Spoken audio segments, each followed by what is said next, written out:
Hi guys, বহুত দিনৰ মূৰত আকৌ শ্বৰ্ট ভিডিঅ' এটা লৈ আহিছোঁ। আজি ইয়াতে মাছ মাৰিব গৈছিলে। আমাৰ ঘৰৰ পিছফালে থকা খালটোত মাছ মাৰিব গৈছিলে। খালটো সিঁচিলে আৰু মাছবিলাক ওলাইছে আৰু এই দেখিছেনে আপাচনে মাছটো লৈ আহিছে মোক দেখুৱাবৰ কাৰণে। আৰু এইফালে মাছ চোৱা দৰ্শক দেখিছেনে, ইমান মানুহ মানে মাছ চায়ে আছে চবেই। আৰু এইফালে শ'ল মাছটো দৌৰি আছে, ধৰিব পৰা নাই। এইজনে দাদাই ধৰিছে আৰু দাদাজনে ধৰবে পাৰা নাই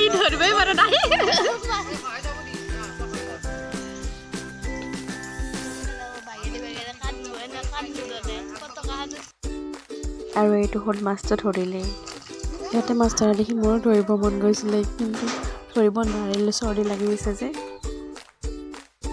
মাছ কিন্তু পাইছে, ভালেকেইটাও পাইছে, শ'ল বৰালি চব পাইছে। আৰু এয়া মাছ ভালেকেইটাও পাইছে। আজিলৈ ইমানেই, বাই।